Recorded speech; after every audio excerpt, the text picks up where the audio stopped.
NCP কে বুঝতে হবে আমাদের সকলে মুরব্বী আছে, এককভাবে কেউ এই ফ্যাসিস্ট সরকারকে বিদায় করে নাই। বাংলাদেশ জাতীয়তাবাদী দল সবচেয়ে বৃহত্তম রাজনৈতিক দল। এই দল সামনে ছিল জামাত, হেফাজত এবং অন্যান্য রাজনৈতিক দল, লেবার পার্টি সহ সকল রাজনৈতিক দল এই ছাত্র সমাজের সাথে ছিল, যার ফলে আমরা এই ফ্যাসিস্ট, এই খুনি, এই স্বৈরাচার হিন্দুস্তানের দালালদেরকে আমরা বিদায় করতে সক্ষম হয়েছি। মাওলানা মতিন সাহেবের যে ত্যাগ, যে শ্রম, এটা আসলে ঐতিহাসিক। সুতরাং আজকে আওয়ামী লীগ তারা চায় আজকে যারা ফ্যাসিস্ট বিরোধী আন্দোলনের নেতা কর্মী ছিল তারা হতাশা প্রকাশ করুক। আওয়ামী লীগ চায় ভারতে বসে এই পালিয়ে যাওয়া শক্তি ফ্যাসিস্ট স্বৈরাচার খুনিরা, তারা চায় যে আন্দোলন যারা করেছেন তারা হতাশ হয়ে যান, তারা মাঠে নামেন, ডক্টর ইউনূসকে তাকে উৎখাত করেন এবং একটা অচল অবস্থার সৃষ্টি করেন। এটা আওয়ামী লীগের চাওয়া। সুতরাং এই চাওয়ার সাথে যাতে ফ্যাসিস্ট বিরোধী যারা আমরা আন্দোলন করেছি, যারা এই স্বৈরাচারকে উৎখাত করেছি, এই কথাটা মনে রাখতে হবে প্রত্যেককে। আমাদের অনেক পেয়েছি আমরা জুলাই আগস্টের মাধ্যমে। এদেশের ছাত্র সমাজ সামনে থেকেছে, আমাদের সকল রাজনৈতিক দল, এই লেবার পার্টি, মোস্তফা ইরান সাহেব অনেকবার প্রেস ক্লাবে, বিভিন্ন সভা সমিতিতে, জনসভায় একই কথা বলেছেন, ফ্যাসিস্টকে বিদায় করতে হবে। লেবার পার্টির নেতা কর্মীদেরকে মনে রাখতে হবে, পাশাপাশি শেখ হাসিনার বিরুদ্ধে যারা লড়াই করেছে রাজপথে, বিএনপি, জামাত, হেফাজত, এদেশের ছাত্র সমাজ, নতুন গঠিত এনসিপি, প্রত্যেককে মনে রাখতে হবে যদি আমরা কেউ বিভক্ত হই, যেটা আওয়ামী লীগ চায়, ভারত চায় যে আমাদের ভিতরে বিভক্তি আসুক এবং সেখানে আওয়ামী লীগ ফাঁক দিয়ে ঢুকে যাবে। আমাদের মনে রাখতে হবে আজকে ছাত্র সমাজ, এনসিপি, আমাদের প্রধান উপদেষ্টা, তারা সেখানে উপদেষ্টার আশেপাশে কোনো মিছিল মিটিং করা নিষিদ্ধ, কিন্তু আইন প্রয়োগকারী সংস্থাকে কেন তাদেরকে ঢুকতে দেওয়া হয়? এবং এনসিপিকেও বুঝতে হবে আমরা ব্যারিকেড ভাঙবো না, আমরা এই সরকারকে সহযোগিতা করতে চাই। যদি আমরা ব্যারিকেড ভাঙি তাহলে অন্য অন্য রাজনৈতিক দল তারাও ব্যারিকেড ভাঙবে। সুতরাং আমরা আইনের প্রতি শ্রদ্ধাশীল থাকি, আমরা এই সরকারকে সহযোগিতা করতে চাই। আমাদের মনে রাখতে হবে আজকে জগন্নাথ বিশ্ববিদ্যালয় তারা দাবি নিয়ে গিয়েছে, এনসিপি যখন আপনার প্রধান উপদেষ্টার বাড়ির দরজায় যাবে তখন জগন্নাথ বিশ্ববিদ্যালয় যদি না যেতে পারে তখন তাদের ভিতরে আফসোস থাকবে, কেন সেটা গেল, আমরা কেন যাব না। সুতরাং এখানে কোনো বৈষম্য থাকবে না। আমরা আশা করব সরকার দায়িত্বশীল ভূমিকা রাখবে এবং এনসিপি, আমরা তাদেরকে স্বাগত জানাই। এদেশের বিগত আন্দোলন সংগ্রামে এদেশের ছাত্র সমাজ ঝাঁপিয়ে পড়েছে, বিগত সকল আন্দোলনে এদেশের ছাত্র সমাজ অগ্রভাগে ছিল। 52, 69, 71, 1990 এবং সর্বোপরি এই জুলাই আগস্ট, এই আন্দোলনে ছাত্রদের অত্যন্ত গৌরবোজ্জ্বল ভূমিকা ছিল। আমরা সালাম জানাই, আমরা শ্রদ্ধা জানাই, আমরা চাই এই ছাত্র সমাজ আগামী দিনে নেতৃত্ব দিবে, আগামী দিনে পার্লামেন্টে আসবে, মন্ত্রী পরিষদে থাকবে, আমরা সেটাই আশা করব এবং সেটা ঠান্ডা মাথায় আগাতে হবে, মাথা গরম করলে চলবে না। তাদেরকে বুঝতে হবে, এনসিপি কে বুঝতে হবে আমাদের সকলে মুরব্বী আছে, এককভাবে কেউ এই ফ্যাসিস্ট সরকারকে বিদায় করে নাই। বাংলাদেশ জাতীয়তাবাদী দল সবচেয়ে বৃহত্তম রাজনৈতিক দল।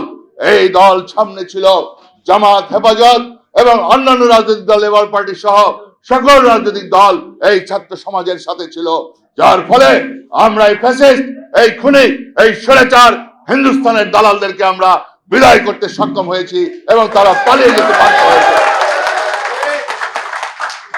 আমাদেরকে মনে রাখতে হবে, আমাদেরকে ইউনিটি থাকতে হবে, আমরা যেন হঠকারিতা না করে।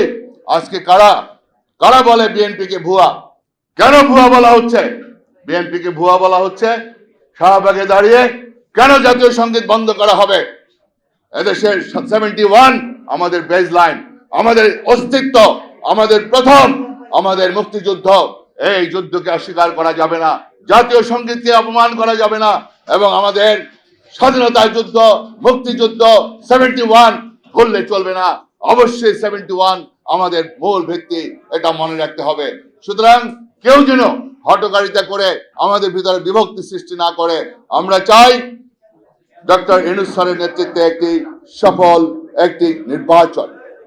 আমাদের প্রত্যাশা, আমাদের সকলের প্রত্যাশা, কারণ যে কোনো আপনার শোষণমুক্ত সমাজ বলেন, গণতন্ত্র বলেন, সেটার উত্তরণের জন্য একমাত্র বিকল্প পথ বিশ্বের সব জায়গায় প্রমাণিত একমাত্র একটি সুষ্ঠু অবাধ নিরপেক্ষ নির্বাচন। এই নির্বাচন চাওয়াটা অন্যায় নয়, এবং এই নির্বাচনের মধ্য দিয়ে গণতন্ত্র প্রতিষ্ঠিত হতে পারে, সুশাসন তৈরি হতে পারে। আমরা ফ্যাসিস্ট স্বৈরাচার তাদের কাছ থেকে আমরা শিক্ষা গ্রহণ করি, আমরা আর ফ্যাসিস্ট হব না। আমরা তওবা করি, আমাদের সকল রাজনৈতিক দলকে আজকে শিক্ষা নিতে হবে। জুলাই আগস্টের আন্দোলন, জুলাই আগস্টের স্পিড, সেই স্পিড থেকে আমাদেরকে শিক্ষা নিয়ে আগামী দিনে এগিয়ে যেতে হবে। দেশ শাসন করতে হবে, রাষ্ট্র পরিচালনা করতে হবে জনগণের প্রত্যাশা অনুযায়ী সুশাসন এবং গণতন্ত্র, মানবিক অধিকার প্রতিষ্ঠা করতে হবে। সেটাই হবে আমাদের লক্ষ্য। সেই লক্ষ্যকে সামনে রেখে আমরা সকলে ফ্যাসিস্ট বিরোধী যারা ছিলাম সকলে ঐক্যবদ্ধ হবে আমরা এগিয়ে যাব ইনশাআল্লাহ। সংস্কার, আমাদের তারেক রহমান সাহেব আমাদের ভারপ্রাপ্ত চেয়ারম্যান, উনি সংস্কারের কথা 31 দফা দিয়েছেন। এই 31 দফা যদি আমরা বাস্তবায়ন করতে পারি তাহলে শোষণমুক্ত সমাজ আমরা প্রতিষ্ঠা করতে পারবো ইনশাআল্লাহ।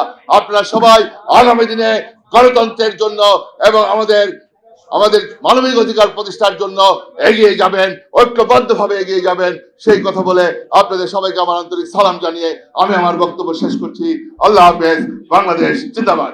তো আমি দুটি বিষয় বলতে চাই। প্রথম যেটি বলবো সেটি হচ্ছে যে নারী বিষয়ক কমিশনের যে প্রতিবেদন দেওয়া হয়েছে তার অসঙ্গতি ও বাস্তবতায় প্রধান যেটি অসঙ্গতি, আমি মনে করি যে আমরা এখন কোন বাংলাদেশে আছি, একটি নতুন বাংলাদেশে আমরা আছি।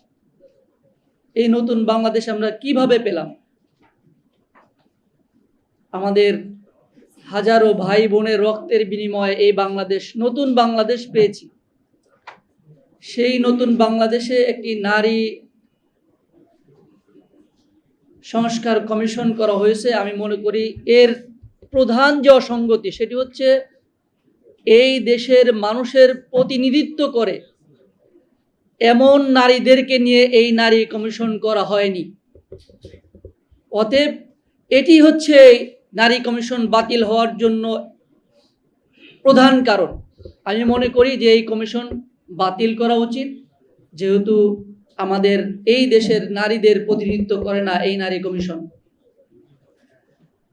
দ্বিতীয় যেটি বলতে চাই সেটি হচ্ছে যে আমরা একই পয়েন্টেই অনেকে আলোচনা করছি, কিন্তু এখানে অনেকগুলো পয়েন্ট রয়েছে, এগুলো আমরা অনেকেই বিশ্লেষণ করেছি। অনেক অসঙ্গতি রয়েছে। একটি হচ্ছে আমাদের শরিয়ার দৃষ্টিতে অসঙ্গতি, আমাদের বাংলাদেশের সামাজিক দৃষ্টিভঙ্গি থেকে অসঙ্গতি রয়েছে। আমি আশা পোষণ করব, মুফাসসির জোনের কাছে আমি আহ্বান করব যে একটি কমিটি করার মাধ্যমে এই কমিশনের শরিয়ার দৃষ্টিতে কি কি পর্যালোচনা রয়েছে, বাংলাদেশের সামাজিক প্রেক্ষাপটে কি কি পর্যালোচনা রয়েছে, এগুলো জাতির সামনে স্পষ্ট করা।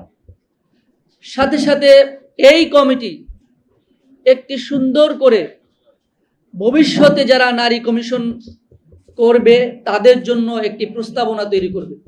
তাহলে আমি মনে করি যে এই আলোচনা সভা সার্থক হবে, সফল হবে। আমি সকলকে ধন্যবাদ জানিয়ে আমার কথা শেষ করছি। আসসালামু আলাইকুম ওয়া রাহমাতুল্লাহ। নারী উন্নয়নের বিষয়ে কোনো প্রতিবেদনের মুসলমানদের আর কোনো দরকার নাই।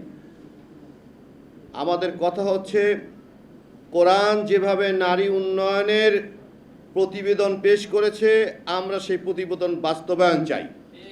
এটা হচ্ছে আমাদের মূল কথা। আল্লাহ রাব্বুল আলামিন কোরআনুল কারীমে নারীদেরকে উদামভাবে চলার জন্য নিষেধ করেছেন, বরঞ্চ আল্লাহ বলেছেন ওয়াকারনা ফি বুয়ুতিকুন্না ওয়ালা তাবাররাজনা তাবাররুজাল জাহিলিয়াতুল উলা। জাহিলিয়াতের জামানায় মেয়েরা যেমনিভাবে সৌন্দর্যকে প্রকাশ করে রাস্তাঘাটে হেলে দুলে চলেছে, বর্তমান ইসলাম কায়েম হওয়ার পর হে রাসূল আপনি নিষেধ করে দেন। এটা সম্পূর্ণ নিষেধ, এটা মুসলমান করতে পারবে না। আমার বিশ্বাস এই বাংলাদেশ শতকরা 90% মুসলমানের দেশ। এই বাংলাদেশে ইহুদি, খ্রিস্টান, হিন্দুয়ালি কৃষ্টি কালচার চলতে পারে না, পারে না, পারে না। কারণ বাংলাদেশের সূর্য উদয়ের আগে এই বাংলাদেশের জমিনে সারা টেকনাফ থেকে তেঁতুলিয়া পর্যন্ত আজানের ধ্বনি শুরু হয়ে যায়। এই বাংলাদেশের জমিনে সূর্য অস্ত হওয়ার সাথে সাথে আজানের ধ্বনি শুরু হয়ে যায়। যেই দেশ মসজিদের দেশ, যেই দেশ মাদ্রাসার দেশ, যেই দেশ আলেম ওলামা পীর মাশায়েখদের দেশ, সে দেশে এই নাস্তিক্যবাদী কৃষ্টি কালচার, নাস্তিক্যবাদী উন্নয়নের নামে নারীদেরকে অধপতন হতে দেওয়া যাবে না, যাবে না, যাবে না। তাই আসুন আমরা সবাই ঐক্যবদ্ধ হয়ে, যদি এর কোনো পদক্ষেপ সরকার যদি কোনো প্রকার নেয়, তা আমরা টেকনাফ থেকে তেঁতুলিয়া পর্যন্ত আন্দোলনের ঝড় তুলব। যেই ঝড়ে হাসিনা পালাতে বাধ্য হয়েছে, এমন একটা ঝড় উঠাতে হবে যেই ঝড়ে এই নারী আন্দোলনের নামে কুসংস্কার বিদায় হতে বাধ্য হবে, বাধ্য হবে, বাধ্য হবে। আল্লাহ রাব্বুল আলামিন আমাদের সকলকে ইসলামের পুঙ্খানুপুঙ্খভাবে পালন করার তৌফিক এনায়েত করুক। আমিন। ওয়া আখির দাওয়ানা আনিল হামদুলিল্লাহি রাব্বিল আলামিন।